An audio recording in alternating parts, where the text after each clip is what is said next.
Did you know that there are 120,000 Holocaust survivors living in Israel, and 1 in 3 of them are living in poverty? Shalom, friends. This is Akiva with Israel in 5, and I invite you to take advantage of an incredible opportunity with Meir Panim to help Israel's most needy citizens. 120,000 Holocaust survivors, people who saw the worst of the worst in this world, some of them struggling to get by with bills for food and medicine, rent, and other things. If you go to israel5.org/donate, you can make a donation to help these people as we approach the Jewish holiday season. In the Jewish tradition, we are taught, we are inspired, we are motivated not to sit down at our own holiday table until we know that we've done our part and we've done our best to help those in need to also enjoy and celebrate the Jewish holiday season. And this is an incredible way to do exactly that. Every single donation is getting doubled by the Steinberg Gift Fund. So everything you give will go even further to help these Holocaust survivors all over the state of Israel have what they need for the holiday season, food and gift packages, all the things that they need for the festive meals.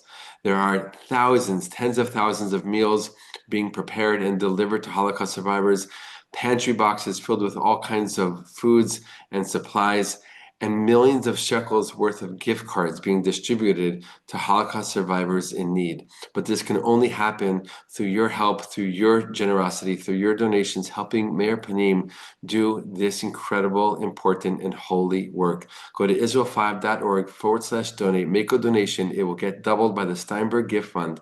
And this year, let's all of us together make sure that no Holocaust survivor goes in need and that every Holocaust survivor can enjoy the Jewish holiday season. All the best, my friends, and be well. Tomorrow is October 7th, 2025, 2 years since that very dark and evil day in which over 5,000 Hamas terrorists poured into Israel from the Gaza Strip, attacking and killing whoever they possibly can. In communities, army bases, a music festival, young and old, babies and elderly, and everyone in between. It was a horrible day. It was the worst day Israel has ever experienced since its founding in 1948, and the worst attack on Jews since the Holocaust. Today, we remember that day. We commemorate that day. We keep those who lost their lives, who were taken from us, who were killed, who were murdered, barbarically murdered on the day. We hold them in our hearts even more. Tonight, the Jewish people all around the world, especially in Israel, will enter into the holiday of Sukkot, the Feast of Tabernacles, what's called Zman Simchatenu, the time of our joy. It is the happiest time of the year. After Rosh Hashanah, Yom Kippur, and all this amazing, incredible spiritual work, hard work, Jews will celebrate in the Sukkah, shaking the four species, having meals with friends and family, communities, taking a whole week to celebrate life with joy before really jumping into the new year that just started a couple of weeks ago on Rosh Hashanah. And this year, that first day, the first day of this holiday will be October 7th, will be the commemoration, the memory, the remembrance of this horrific and dark day. And that's the Jewish people. We hold the pain and the joy together, sometimes literally on the same day. We're hoping to see the release of the hostages. Maybe they will be home. We hope that they will be home to celebrate Sukkot with their families. Right? But on this holiday day, during this holiday, we will remember that dark day that cannot be erased from Jewish memory, that cannot be erased from Jewish history. We will always remember it. And in the honor of that memory, in the honor of those who are taken from us, those who are brutally murdered, we will continue going forward strongly and with joy. That's the Jewish way. That's the Jewish people. Many people on this day are remembering where they were, what they were doing when they first heard about this attack. Where were they? Who told them? What were the circumstances of what they first heard? When I first heard, I was on my way to synagogue that morning.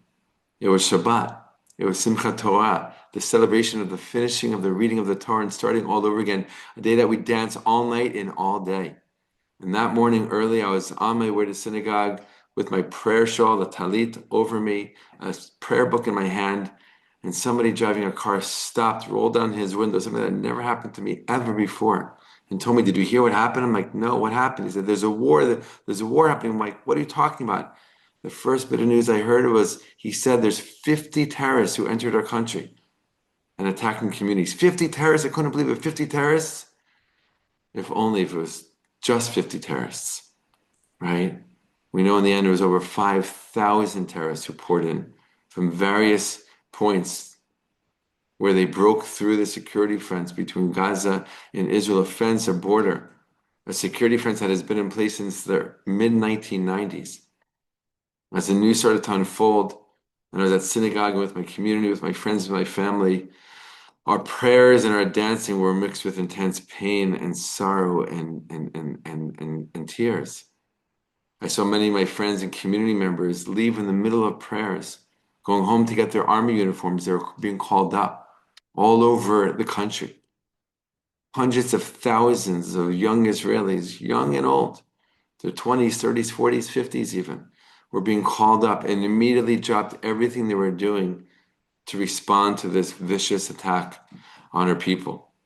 Thousands and thousands of young Israelis who were abroad all over the world on business trips and holiday vacations or after army long journeys that usually last for many, many months. They heard the news and they dropped everything and they did everything they could to come back to Israel as soon as possible. Some people taking multiple modes of transportation to get back to Israel as quickly as they possibly can, to put on their uniforms, to meet up with their unit, and to fight in this fight against pure evil. And that's what happened. In the hours of October 7th, October 8th, October 9th, the army got mobilized and fought back these terrorists in various communities around the Gaza Strip border area.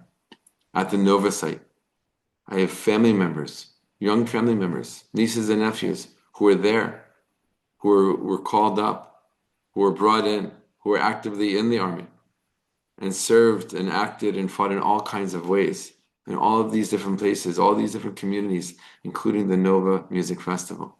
Memories that are burned into their minds that they'll never ever forget. Such painful, intense memories that you and I can't even imagine. And they have these memories, they're holding these memories as young adults. This was October 7th, a dark day in the history of the Jewish people. And tomorrow we remember that with all of our hearts and all of our souls, giving honor and commemoration to those who were taken from us. Over 1,200 souls on that day, taken viciously, barbarically. And at the same time, those who came, the hundreds of thousands that poured into military service, who responded to the call to come and fight and to help, to put on the uniform of the Jewish army, the first Jewish army in 2,000 years, to fight back this evil. We remember them, we honor them, and we commemorate them as well. It's a powerful day, it's an intense day.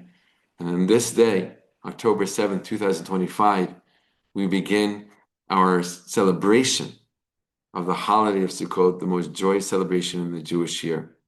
And like I said before, this is the Jewish people. The pain and the celebration, the happiness and the sorrow all mixed together. And we'll take all of this and we'll use that as fuel, as strength to go forward even stronger than before. So I ask all of you today on October 7th, really tomorrow I should say, October 7th, 2025, to take a moment to close your eyes, to remember that day, and to give honor to those we lost in that day, and to give honor to those who fought so bravely. We know since that day we have lost hundreds and hundreds, almost 1,000 soldiers fighting in this fight against evil. That is a fight not only for Israel, not only for the Jewish people, for the world. We are in a global war against this evil. Right? And Israel is on the front lines fighting this fight. And on this day, we remember all of that. All the best, my friends. Blessings from Israel, and be well.